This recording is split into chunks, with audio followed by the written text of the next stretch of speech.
वक्ता, दर्शक, यानी देखने वाला और कहने वाला। कहने वाला कौन? वक्ता होता है। जो भाषण देता है उसे भी वक्ता कहते हैं, यानी जो उस संदेश को दे रहा है और जो उसे सुन रहा है, यानी श्रोतागण, उसे दर्शक कहते हैं। और कितना अच्छा होता ना कि जब एक वक्ता भाषण दे रहा है या फिर कुछ अच्छा कह रहा है, उस वक्त बहुत सारे श्रोता मतलब कौन? बहुत सारे मनुष्य। क्यों? क्योंकि जब एक मनुष्य कुछ कह रहा है, कुछ बोल रहा है, कुछ ज्ञान पूर्वक बातें कह रहा है, तब अगर बहुत सारे लोग उसे सुन रहे हैं तो इसका मतलब क्या? वो वक्ता बहुत ही जनप्रिय है, बहुत ही प्रसिद्ध है। उसका वाक्य में, उसका ज्ञान में कुछ ना कुछ विलक्षण प्रतिभा छुपा हुआ है। ऐसा कुछ ना कुछ विलक्षण चीज, विलक्षण गुण अवश्य है जो उसको बाकियों से अद्वितीय बना रहा है।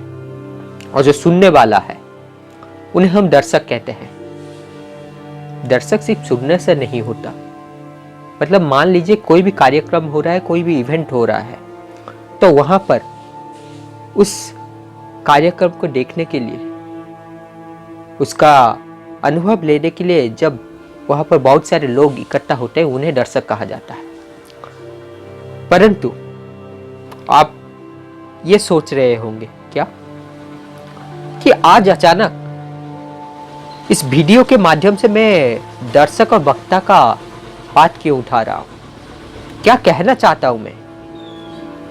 क्या तात्पर्य है मेरा? हम तो ये जानते हैं कि दर्शक क्या होता है, वक्ता किसे कहते हैं, ठीक ना? जी हाँ, ये सब कहने के पीछे मेरा जो उद्देश्य है तो ये है कि पहले आपसे एक प्रश्न पूछता हूं। अच्छा, जैसे मैंने कहा था कि एक जनप्रिय नेता है व एक जनप्रिय वक्ता है, इसका मतलब क्या हुआ? उसका ज्यादा श्रोता है, ज्यादा मनुष्य उसको अनुकरण करते हैं, उसको फॉलो करते हैं, उसको सुनते हैं, ठीक ना? परंतु क्या जनप्रियता, क्या अधिक दर्शक होना ये दिखाता है कि वो सही है, सत्य के रास्ते में है? या फिर यूं कहे, क्या जनप्रियता मतलब सत्यपरायणता होता है, धर्म का वर्ण करने वाला होता है? क्या वो न्याय होता है? क्या जनप्रियता मतलब सत्यपरायणता होता है? पूछिए अपने आप से, पूछेंगे क्या? उत्तर दीजिए। हाँ, स्वयं उत्तर दीजिए। आप स्वयं अपने आप को उत्तर दीजिए। कोई सुन नहीं रहा है। अगर गलत हुआ तब भी आप जानेंगे, अगर सही हुआ तब भी आप जानेंगे। बंधुगण, इसका उत्तर यह होगा कि जनप्रियता अच्छा होता है, फिर अधिक घातक भी होता है। जितना अच्छा होता है उससे ज्यादा घातक होता है। कैसे? क्योंकि जनप्रियता मतलब ये नहीं, ज्यादा दर्शक हो गए मतलब ये नहीं, ज्यादा श्रोता हो गए मतलब ये नहीं कि आप सत्य रास्ते में है, धर्म के रास्ते में है, न्याय के रास्ते में है, आप सही दिशा में है। दुर्योधन के पक्ष से जो योद्धा लड़े थे, अब जो पांडवों के पक्ष में जो योद्धा खड़े हुए थे, दोनों आपस में टकराने के लिए, यानी एक तरफ था पांडवों का सेना, दूसरी तरफ था दुर्योधन का सेना। तो वो जो सेना था, किसका संख्या ज्यादा था? दुर्योधन का सेना का संख्या ज्यादा। तो कहने का तात्पर्य यह है कि जो गलत चीजें है, जो गलत दिशा है, जो गलत आचार विहार है, गलत प्रथा है, गलत परंपरा है, गलत विश्वास है, गलत निर्णय है, गलत पक्ष है, जो अनुचित है, अन्याय है, अपराध है, पाप है, उसी तरफ ही ज्यादा इंसान रहते हैं, उसी तरफ ही अक्सर बहुसंगत लोग रहते हैं। क्योंकि आप देख लीजिए, दुर्योधन के पक्ष में बहुत ज्यादा सेना था, बहुत ज्यादा मात्रा में योद्धा सैनिक खड़े हुए थे, परंतु पांडवों के पक्ष में नहीं। और पांडवों का पक्ष धर्म का पक्ष था, सत्य का पक्ष था। ठीक ना? देखिए, ये जो उदाहरण मैं ला रहा हूं, पे इन सब के माध्यम से हमें जो मूल्य लेना चाहिए, जो संदेश लेना चाहिए, जो ज्ञान लेना चाहिए, जो बोध लेना चाहिए, जिस तरह का समझदारी का विकास करना चाहिए, वो सब मैं आपके सामने रख रहा हूं। परंतु आज क्या हो गया है ना, वो कह रहा है तुम्हारा धर्म ग्रंथ ये है, हमारा धर्म ग्रंथ ये है, तुम इसको मानते हो, मैं इसको मानता हूं, तुम इसको मानते हो तो इसीलिए मैं इसको नहीं मानता, मैं इसको मानता हूं। यानी वो सभी चीजों से शिक्षा लेने के बजाय, ज्ञान लेने के बजाय, अपने आचरण को सुधारने के बजाय, व्यक्तित्व को विस्तार देने के बजाय, चिंतन शक्ति को विस्तार देने के बजाय, चेतना को ऊर्ध्वगमन करने के बजाय अपने अपने खोखली अंध मान्यता, अंधविश्वास से संचालित होते हैं तथा अहम से लड़ाई लड़ते हैं। अहम का लड़ाई, उसका अहम कहता है ये सही, उसका अहम कहता है ये सही, और वास्तव में दोनों में से कोई सही नहीं। और अगर एक सही हुआ तो वो जानता है कि वो सही है, वो वास्तविक है, तो वो अहम का लड़ाई नहीं लड़ेगा, वो वहां से पीछे हट जाएगा। ये समय सीमित है, जीवन सीमित है, तो जीवन का ऊर्जा, जीवन का समय कहाँ देना चाहिए, किस दिशा में व्यय करना चाहिए, ये अति महत्वपूर्ण निर्णय हो जाता है। जीवन क्या है? छोटे छोटे समय का बीतना ही तो जीवन है ना। छोटे छोटे या फिर बड़े बड़े स्मरणीय, विस्मरणीय, यादगार पलों तथा स्मृतियों का बनते रहना ही जीवन का दूसरा नाम है। एक कलाकार जीवन को अपने ढंग से परिभाषित करता है, एक कवि जीवन को अपने ढंग से परिभाषित करता है, एक दार्शनिक जीवन को उसके ढंग से परिभाषित करता है, एक वैज्ञानिक जीवन को उसके ढंग से परिभाषित करता है। आप जिस भी दृष्टिकोण से देखोगे, जीवन उसी दृष्टिकोण में समा जाएगा और कोई भी गलत नहीं है, सब सही है। इसीलिए जब जीवन का इतना सारा आयाम है, इसमें बहुत सारे रंग भरा जा सकता है, तो क्या एकांगीन जीवन जीना सही होता है? कहाँ तक ये उचित होता है? कहाँ तक ये जीवन को सार्थक बनाता है? पूछिए तो अपने आप से, अपना अवलोकन कीजिए, निष्पक्ष अवलोकन अपने आप से पूछिए। मैं कह रहा हूं इसीलिए मत मानिए, स्वयं चिंतन कीजिए, स्वयं मनन कीजिए, स्वयं अपने चेतना को ऊंचा उठाइए, स्वयं ज्ञान का कुंज बन जाइए, स्वयं विवेक का कुंज बन जाइए, स्वयं बोध का आधार बन जाइए। तो बंधुगण, हमें ये सीख मिला कि जनसंख्या अधिक या फिर दर्शक अधिक हुए मतलब ये नहीं कि वो सही है। आज के जमाने में अगर आप देखें, तात्कालिक परिस्थितियों पर अगर आप ध्यान दिए तो कहाँ पाएंगे? सबसे बड़ा उदाहरण है सोशल मीडिया। देखिए, सोशल मीडिया पे बहुत सारे ऐसे चैनल हैं, बहुत सारे ऐसे स्रोत हैं जहां पर बहुत ज़्यादा सब्सक्राइबर है, बहुत सारा फॉलोअर है।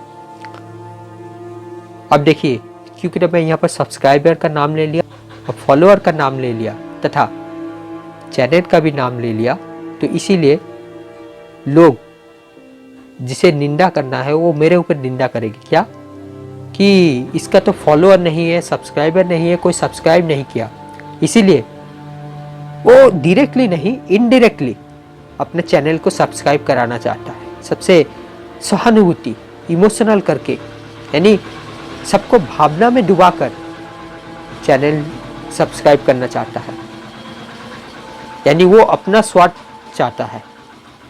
ठीक है, ऐसा कहेंगे मेरे ऊपर, मैं जानता हूं, लेकिन कुछ फर्क नहीं पड़ता। जो वास्तविक सत्य है उसे मैं आपके सामने रख देता हूं, क्योंकि लोग अगर आज नहीं कहेंगे तो कल कहेंगे। आपका स्थिति चाहे जितना भी बेहतर हो, लोग जिसे कहना है वो कुछ ना कुछ कह देगा। अगर कटाक्ष करना है तो कर लेंगे, अपमान करना है तो वो कहीं ना कहीं से त्रुटि लेके आएंगे, कर देंगे। वास्तव में जिसका मानसिक या फिर बौद्धिक सीमा जितना होता है वो वहीं तक ही तो सोच सकता है ना। प्रथम श्रेणी का छात्र के सामने दसम श्रेणी का छात्र आ जाए, वो दसम श्रेणी का छात्र 9वीं या फिर 10वीं के पाठ्यक्रम से, गणित की पाठ्य पुस्तक से कोई एक गणित का विषय पढ़ाने लगे, वो जो प्राथमिक स्तर में जो छात्र है, जो द्वितीय कक्षा या प्रथम कक्षा में है, उसको कैसा लगेगा? वो तो इससे केवल आश्चर्य नहीं, वरन उसे सामने वाला लड़का, यानी जो 10वीं श्रेणी में पढ़ रहा है और जो 10वीं श्रेणी का अंक सबको समझा रहा है या फिर बोल रहा है, उसे पागल लगेगा। क्यों? क्योंकि प्रथम श्रेणी का जो छात्र है उसका मानसिक या फिर बौद्धिक स्तर उतना नहीं हुआ, यानी उतना परिपक्व नहीं हुआ, उतना ऊंचा उठा ही नहीं कि वो सोच सके, वो जान सके। वहां तक पहुंचने के लिए पहले द्वितीय कक्षा, तृतीय कक्षा, चतुर्थ कक्षा, ऐसे 9वीं कक्षा तक जाना है, फिर 10वीं कक्षा में जाकर उसे पढ़ना है। और सिर्फ द्वितीय तृतीय कक्षा पढ़ने से नहीं होगा, उसमें पास भी करना है। और जितना अधिक नंबर से पास करेंगे, जितना उच्चतम नंबर लाके पास करेंगे, उतना अधिक आप सही होंगे। और एक चीज बंधुगण, क्योंकि मैं नंबर का बात कह दिया तो ये कहना अत्यंत जरूरी हो जाता है, अत्यंत महत्वपूर्ण हो जाता है कि देखिए, नंबर सब कुछ नहीं है और नंबर कुछ भी नहीं है, ऐसा भी नहीं। मेन बात होता है समझ में आना, और दूसरा बात होता है अपने कला को विस्तार देना, यानी चाहे वो उत्तर लेखन का कला हो, चाहे वो चिंतन का कला हो।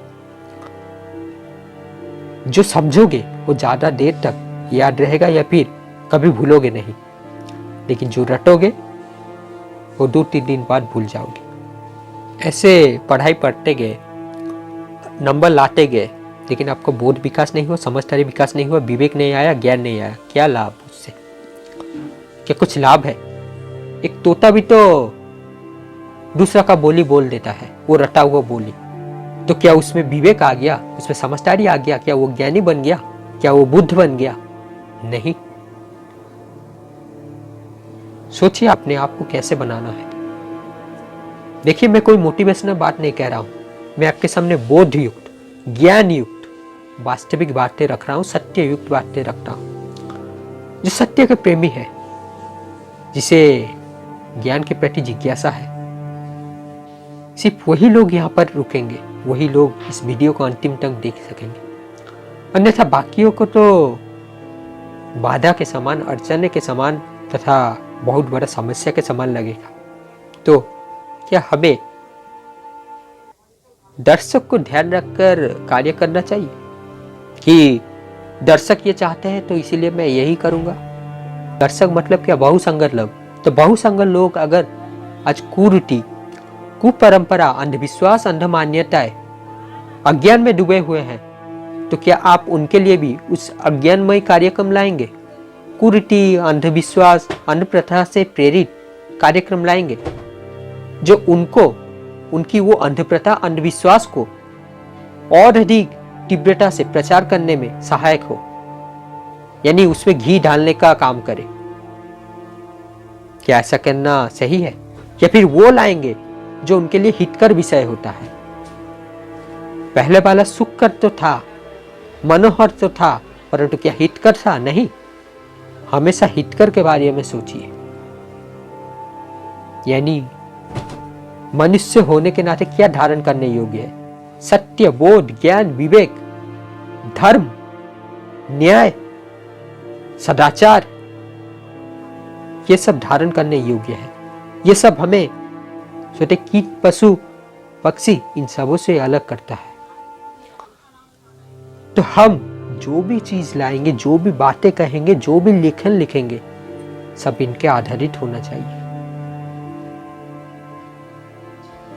इसका मतलब ये नहीं कि हम सब कुछ त्याग कर पर्वत में जाकर बैठ गए, जंगल में जाकर बैठ गए, ये आदत सिखा रहे। नहीं, वास्तविक योद्धा वो होता है जो संसार में रहकर संसार की चीजों से आकर्षित नहीं होता, या फिर यूं कहें संसार की चीजों से आसक्त नहीं होता। वो उनको संसाधन के रूप में तो प्रयोग में लेता है अपने लक्ष्य तक पहुंचने के लिए, परंतु वो सब चीजें उसके बस में होता है, वो उसके बस में नहीं हो जाता। यदि वो चीज उसको चाहिए अपने लक्ष्य तक पहुंचने के लिए तो उसका प्रयोग लेगा, अन्यथा उसे त्याग देगा। भोग करना चाहिए लेकिन त्याग पूर्वक भोग। और एक चीज दोस्तों, मैंने भोग का बात कर दिया, एक चीज याद रखिएगा, वास्तव में हम भोग को भोगते नहीं, भोग हमें भोगता है। यानी भोग तो सदा ही तरुण रहता है, सदा ही युवक अवस्था, किशोर अवस्था में रहता है, कभी बूढ़ा नहीं होता, परंतु हम भोग को भोगते हुए ये शरीर जरा अवस्था को प्राप्त हो जाता है। तो फलस्वरूप क्या होता है? वो भोग का जो संस्कार हमारे अंदर था वो अब कर नहीं पाते। क्यों? क्योंकि ना इंद्रिय शिथिल हो चुका है, इंद्रिय काम करना बंद कर दिया है, शरीर दुर्बल पड़ चुका है, शरीर में और उतना ताकत नहीं कि हम भोग कर सके। तो संस्कार तो पड़ा रहा लेकिन उसको करने में अक्षम है, क्योंकि युवक अवस्था में संस्कार था और शरीर ताकतवर था। हम ये सब बात में ध्यान नहीं दिए, तो इसलिए भोग करते गए। फिर जब समय आया 40-50 का उम्र हुआ, देखिए ना इन मनुष्य का जीवन कैसे नर्क बन जाता है। इनका वास्तविक घर होता है आईसीयू, हॉस्पिटल, अपना घर नहीं। क्योंकि पहले जो जीवन उन्होंने जिया है, कहां अपने विवेक लगाकर चिंतन किया था, कहां ज्ञान के केंद्र से जीवन जिया था, कहां बोर्ड लगाया था, क्या धर्म अधर्म, न्याय अन्याय के बारे में सोचा था? नहीं। आज उसका परिणाम भुगतिए।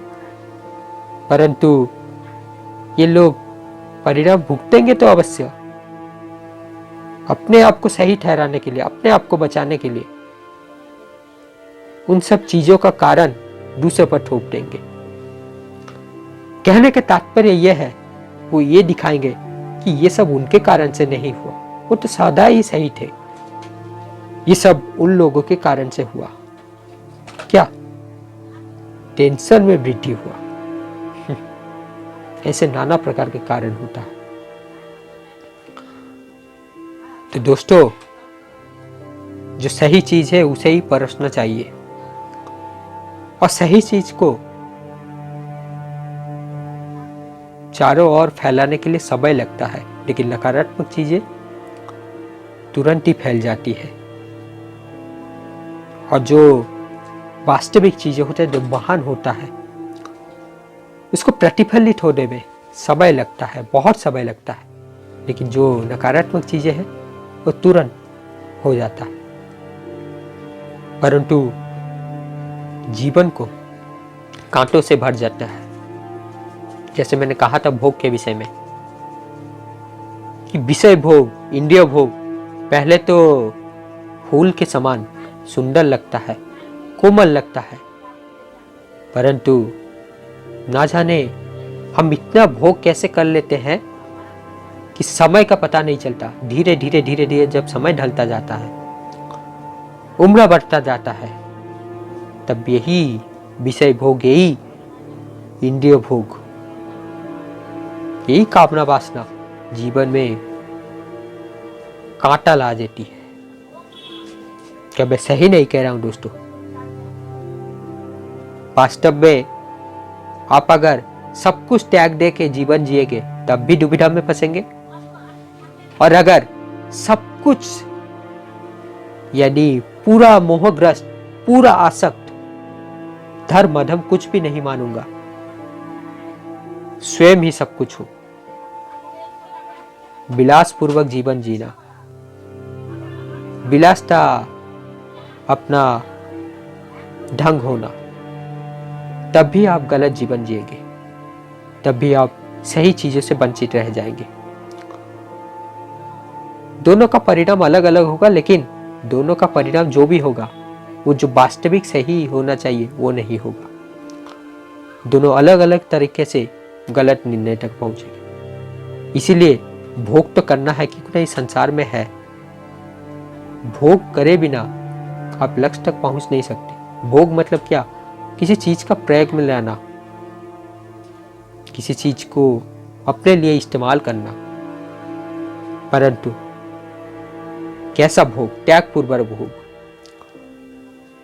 और संसार में उतरने से पहले ज्ञान होना चाहिए, विवेक होना चाहिए, बोध होना चाहिए, तभी जाकर अब जब भी कीचड़ से भरे हुए इस अंधकार रूपी संसार में उतरते हैं, संसार में अपना दायरा फैलाते हैं, तो आप अपने शत्रुओं को पहचान सके।